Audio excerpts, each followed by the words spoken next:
We might be on introduction part 37. We don't know. Yeah. We'll see how it goes. No, we can't do that. Bisexual lighting. You're listening and you have thoughts and you want to share them with us. And we love that. Oh, sure. Put me on the spot. Why don't you?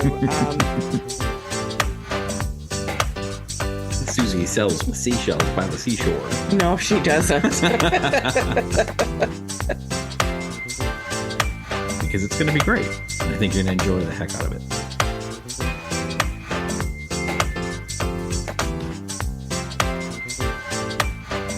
All right. So, here we go. How can Matt mess it up today?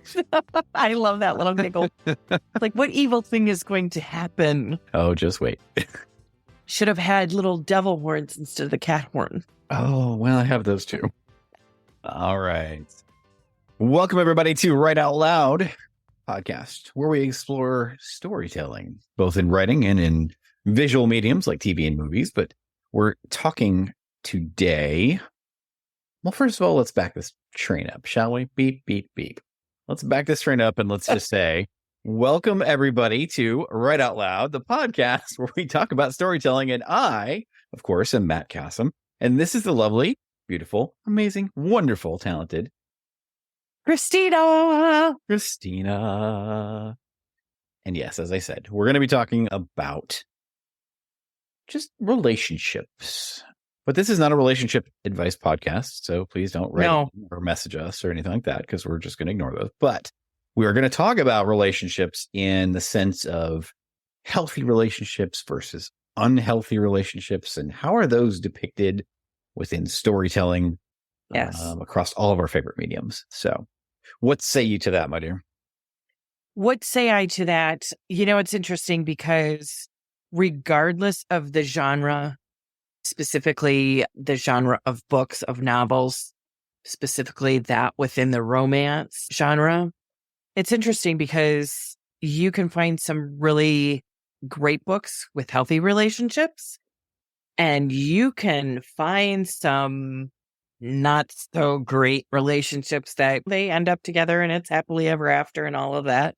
I really wanted to delve into this specifically with Heartstopper, because I think Alice takes a very different direction.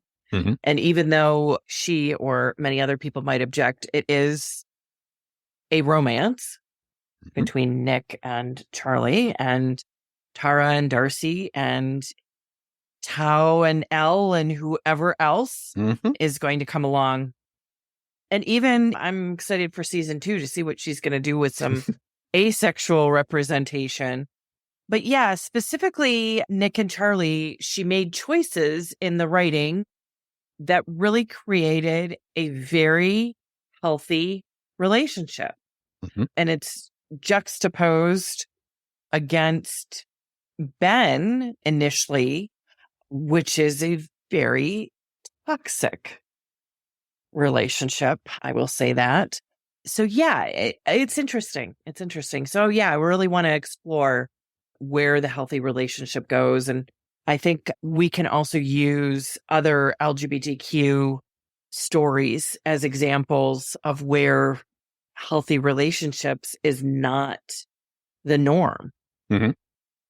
Yeah, I think there's a lot of interesting situations. You know, you and I talked a little bit before this about, again, the kind of the juxtaposition around how Ben behaves in the beginning, and he's building on that, and you have Nick and Charlie and how they are completely opposite to that, right? It's a much more of a very just natural, loving, nurturing relationship. There's still a little bit of that hesitancy within that developing relationship, and then you've got Tara and Darcy, who just sort of almost ease right into it, right? They just sort of like, okay, here we are. This is what we're doing now. Cool. Yeah. Yeah. With them specifically, even Tara actually says, we're not going to do a big coming out or anything like that. We're just not going to hide. So for them, that's what's important to the relationship, is just that we don't have to keep this a secret anymore. We don't have to hide. We don't have to, again, that's a very healthy thing. They made the decision amongst the two of them that, you know what, I don't want to have a big coming out, but let's not keep this a secret anymore. Let's not pretend like we're just besties. Right. It's interesting too. I just thought about this. It almost, from a writing standpoint, I feel like Alice Oseman sort of had these different gradients. So we talked about color, right? Yeah, and representation within that, and the different details last time. And when you think about that same kind of thing, right, going from one gradient to another, like you sort of have this Ben and Charlie, which is this maybe reddish color, right? yeah. It's kind of like a red flag. I see where you're going with this. And then you have Nick and Charlie, and that's maybe it's yellow. Yeah, They're kind of easing into it. They're not really sure. They're still a little bit like, oh, I don't want to get caught, or I don't want people to know right yet. I'm not super comfortable with this just yet. Yep. And then you have Tara and Darcy, and it's sort of like anywhere between a flashing yellow to a green, if we're going with a stoplight analogy, and we're just going to keep going with it, right? Yeah. Like they just literally kind of just, here it is. It is what it is. There's not a lot of friction. There's not a lot of hemming and hawing about it. It just kind of became what it was. Yeah. Yeah. It was more about the reaction after for their relationship. It was, how do they deal with people knowing now? And I wouldn't quite say that they were teased, but it certainly wasn't kept from them, the gossip that people were talking about, and hearing some of I think it was like members of the band at first that were trying to make it a bigger deal. But yeah, with Ben and Charlie specifically, you can actually tick off so many tropes, so many boxes of the not wanting to come out, like wanting to hide, wanting to keep it a secret, wanting to keep it to themselves. The idea that now we don't know whether Ben is gay or bi, but the idea that he had a girlfriend, is it a front for that? I mean, these are all sorts of tropes that are used time and time again within LGBTQ, again, specifically relationship books. But then on the other hand, with Nick, it's almost as if, okay, she had the Ben and Charlie, checking off all these boxes of the tropes and the toxic relationship. And she was actually going to show the exact opposite of all of those things. At first, Charlie says something about, we're going to keep it a secret. But Nick is actually the one who isn't hiding, isn't keeping it a secret. He's just more or less figuring himself out. And in fact, the most impactful scene to me with healthy relationships was actually after the first kiss, the day after the first kiss, where instead of texting, instead of calling, Nick came over. Yeah. And not only did he come over, he ran in the rain. And then with that, Charlie treats it so precious. Nick saying he's sorry, and Charlie is like, you know what, you have nothing to be sorry about. You've got to take this at your own pace. Charlie never pushes him, never wants anything more than what Nick is willing to give. And it's almost always Nick moving the relationship forward. And it's not that Charlie doesn't want the relationship to move forward. He probably wants it to move forward much more quickly. But he is so good at allowing Nick to make his own decisions about things. Because essentially Charlie was not given any choice in coming out. That was revealed. So the other thing that I really want to talk about with these two contrasting relationships is internal conflict versus external conflict. And most writers go into it thinking everything has to be internal conflict. Oh, I am a character and I need to come out and I need to do this. And my problem with the relationship is this, rather than an external conflict, which is essentially what Nick and Charlie everything that they deal with is mostly, once Nick figures out that he's testing the bywaters, is external. So something that comes from without the relationship that the pair deal with together. And that, again, sparks that healthy relationship. Whereas with Ben and Charlie, it's all internal conflict and it is all toxic. So, and it's really interesting because, again, in the romance genre, I would say, gosh, anywhere from 60 to 80% all conflict is internal.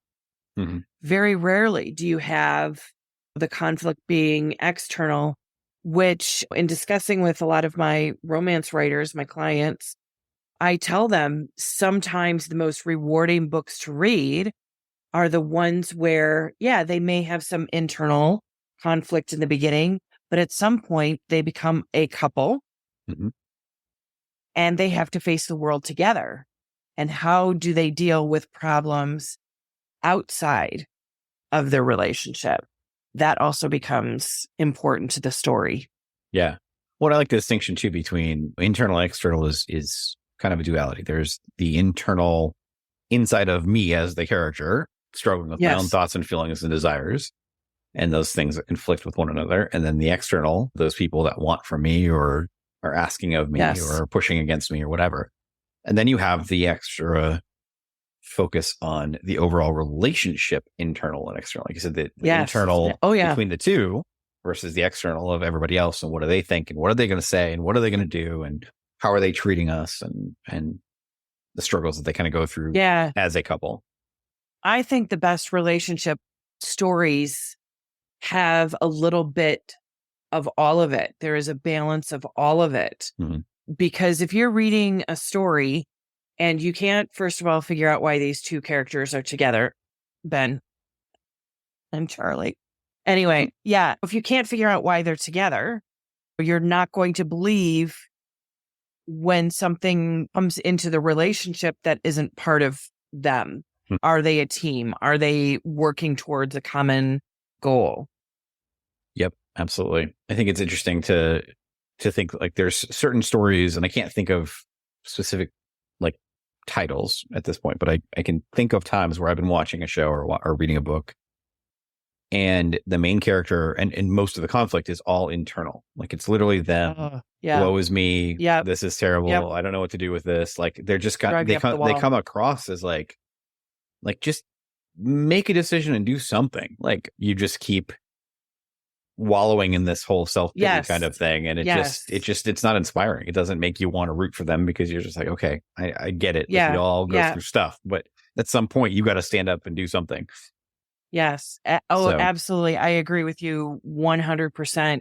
It is much more interesting if, again, using Heartstopper as the example, Nick doesn't woe is me through the entire series.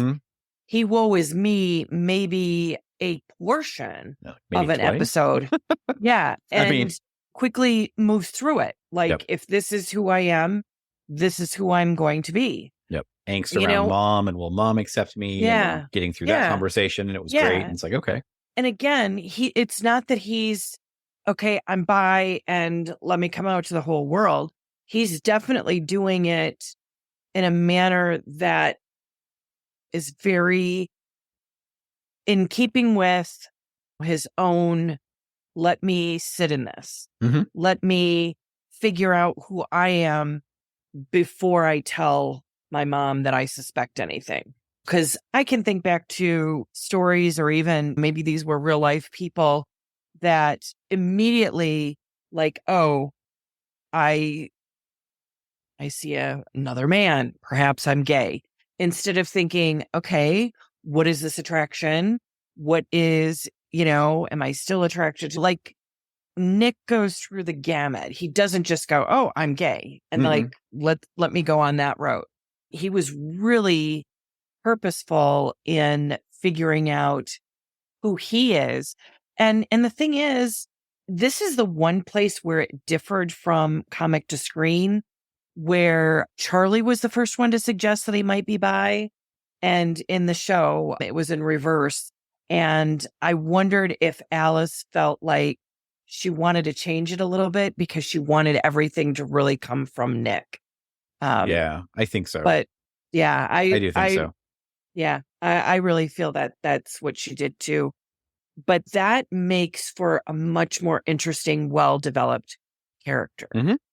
You know, Nick was always very much, he had a quiet confidence and could figure out, like you said, he would let it, if something would happen, he would sit in it, he would think about it, and then respond in whatever way that was, right? But it was always a very quiet, confident piece. Like, he had jitters. That's not to say he was never like nervous or out of sorts. yeah, He was just very good about, he knew who he was deep down right. and knew Yeah. what he was about and knew his values and knew what he was as a person. So he spent a lot of time really just being introspective, but not overly so. Yeah. And I think what's interesting too for me, and I don't know because I haven't experienced it. So this definitely from your own experience, he didn't immediately feel like he changed. Mhm. Like, oh, I'm bi now. Do I need to do something gay specific? I don't even know Give me what the flag. Let me run. give me get, I don't even think that's not even where I'm going with it. Yeah. It's like he didn't feel the need to change from rugby to theater. Right. He didn't feel the need to change anything about, like, it was just, oh, this is another aspect of myself Yep. that I'm just discovering. It wasn't like nothing. I mean, okay, so maybe it did rock his world a little bit, but it really didn't shake him. Like you Mhm. said, he had that quiet confidence. Yep. It's like he found an extra appendage and went, oh, that's interesting. What's that for? Yeah. And then just Yeah. went with, like, after he kind Yeah. of figured out for a second, he was like, oh, okay, well, here we go. Yeah. Let's just do it. Whereas other stories, even just bringing in a couple more shows, movies, Brokeback Mountain, it was all, I don't even know towards the end of that whether I even would have wanted them together. Toxic for one another, It was definitely toxic. Yeah. Good story, but definitely toxic. Well, And I mean, I can give it the respect it deserves for the time. Here's the thing, something we haven't talked about before, but when you are trying to introduce new ideas, new ways of thinking, feeling, being, you and I grew up in the 80s Mhm. where this was not something Mhm. that was readily acceptable. And so back in the 80s, you had to have something that fit the time. Mhm. But I look at it more as giving it the respect it deserves by saying it was the thing that opened the door. Sure. It opened the door for other things to happen. Like Alice's stuff couldn't exist if there weren't all of these other LGBTQ style books, movies, TV. So it's like someone has to push the envelope further and further and further and further. So someone like Alice can sit there and go, I'm going to have a whole cast of characters that are all pieces and aspects of the rainbow, even parts of the rainbow that we haven't talked about yet. Yeah. So again, it's about inclusion and progression. And so it's not that Brokeback Mountain didn't have its place. It did. It moved us further. It moved that envelope a little bit further and further, allowing for other people to write healthy relationships 100%. where both people don't feel the need to hide. And I think that's why it was important to have Ben in there for that contrast, that Yeah. toxicity versus healthy.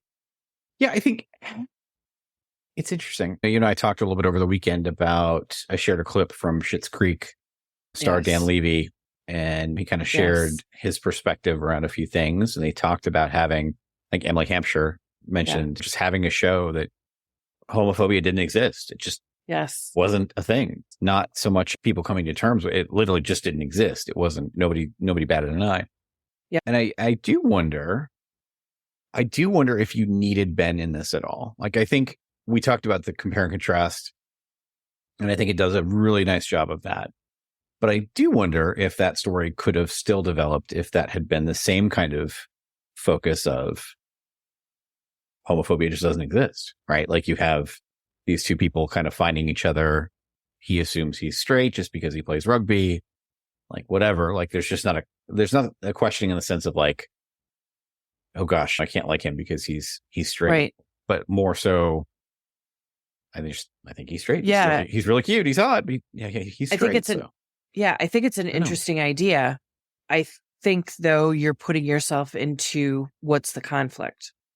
Because if you're going external conflict, because the internal conflict of the relationship you move through quickly, then there has to be external conflict. Sure. I'm not saying that it can't be done. I mean, if you removed Ben, you just think of what is going to be the conflict. Now, for season 2, we know, which we won't say because no spoilers. There could be other things, right? There could be other things that are an external conflict within the relationship. Sure. So, yeah. So I think that Heartstopper could exist without Ben in that world, as you say, of Schitt's Creek. But is it less interesting? But, well, I don't think it's less interesting. I think it's the job of the writer to make it just as interesting if that is your choice. If we're talking writing here, that is probably my biggest pet peeve with writers, is that they don't figure it out. They don't. If they write themselves into a corner, so let's say you were going to remove Ben, so how are you going to write that? Essentially, you are writing yourself into a difficult situation because you've got to keep the story moving. And what kind of conflicts are you going to have? Are you going to bring in more internal conflicts within the relationship itself? And then are you going to lose that healthy relationship? But I have said time and time again, and I challenge every single one of my authors to find that door number 3. If you've written yourself into a corner, you got to write yourself out. Yeah. So if you're writing yourself into a corner and you've taken out Ben, then it's up to you to figure out then what is the interesting aspect of this story? What is the conflict? Because you can't. Yeah. We're going to put them in there. Yeah. I'm sorry, what? That's the new conflict. This is the twist. This is the door. This is the door C. Charlie and Nick have to survive the Hunger Games. Yes. Oh gosh, I don't think they could.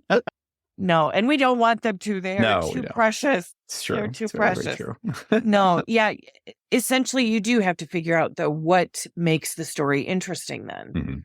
And like I said, I think it's interesting the way that Alice has chosen to have Tao know by the end of season 1, whereas in the books, he doesn't know until Paris.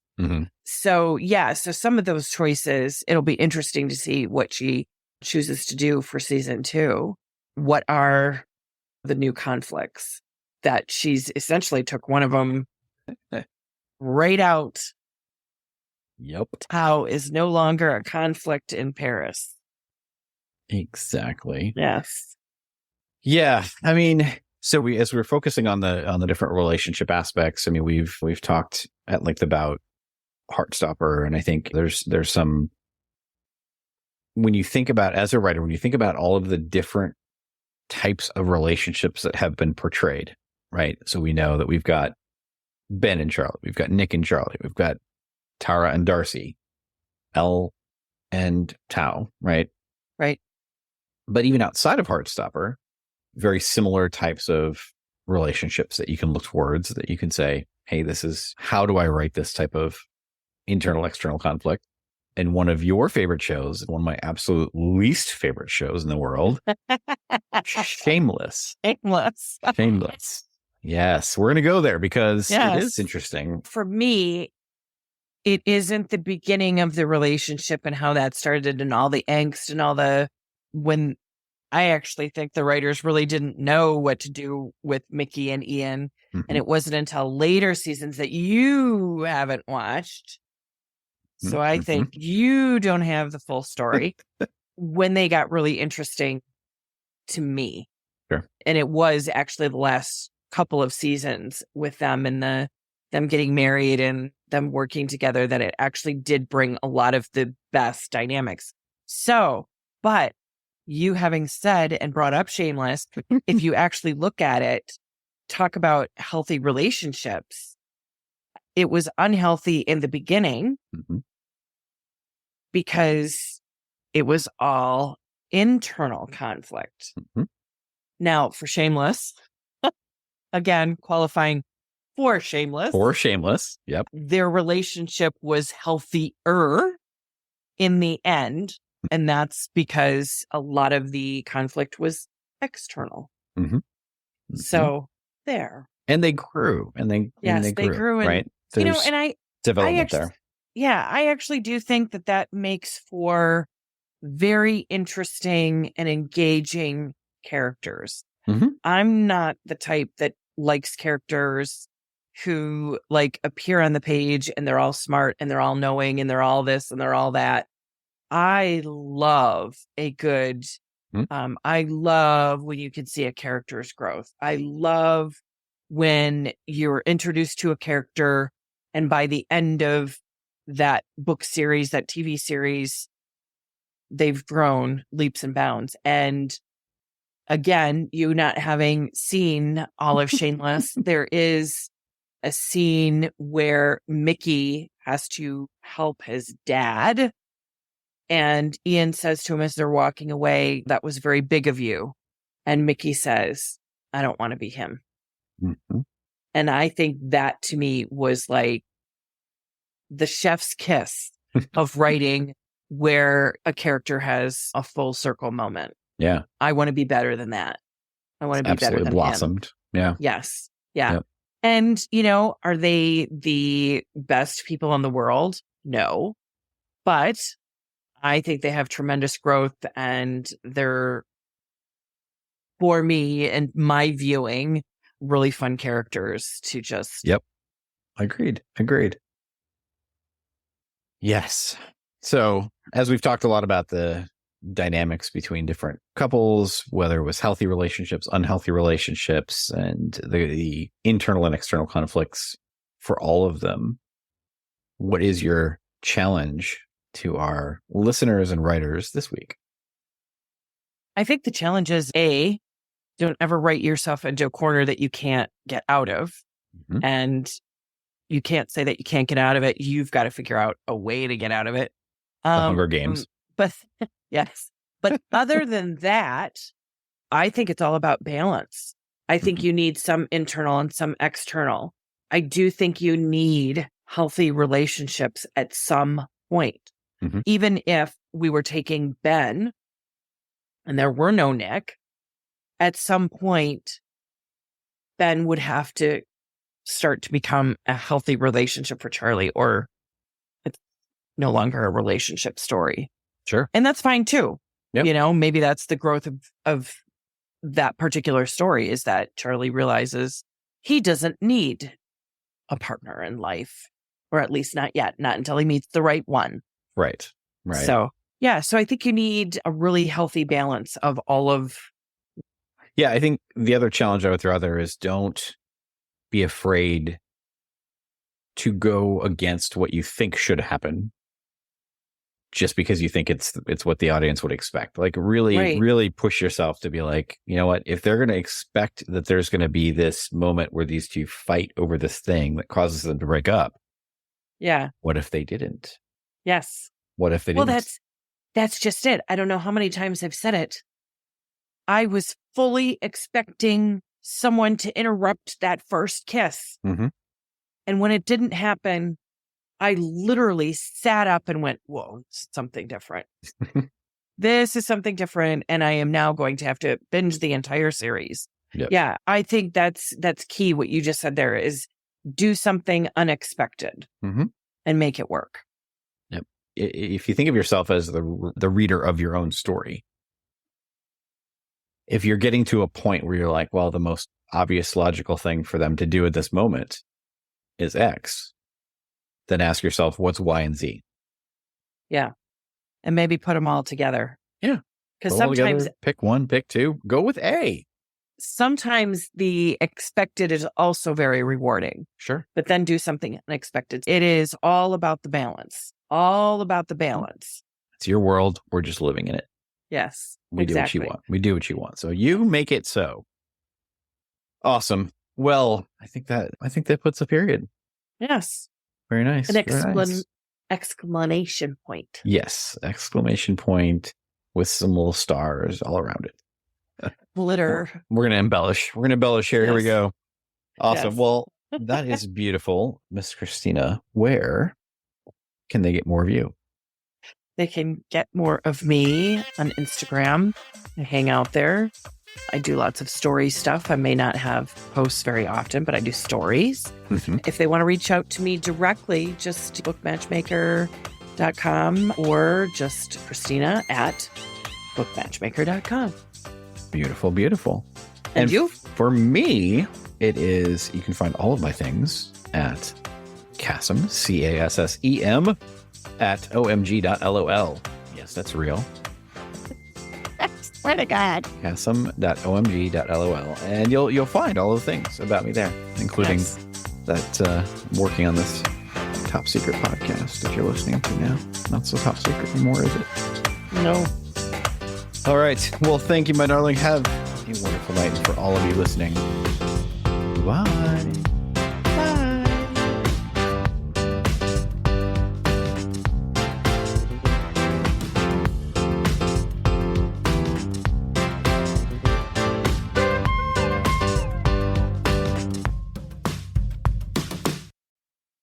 Hey, thanks so much for listening to the podcast. We really hope that you're enjoying every bit of it, but we would love to hear your feedback. Drop us an email either to matt@writeoutloudpod.com or christina@bookmatchmaker.com. We would love to hear your thoughts. What's working, what's not working, and what do you want to hear more of? Thanks so much. We really appreciate it.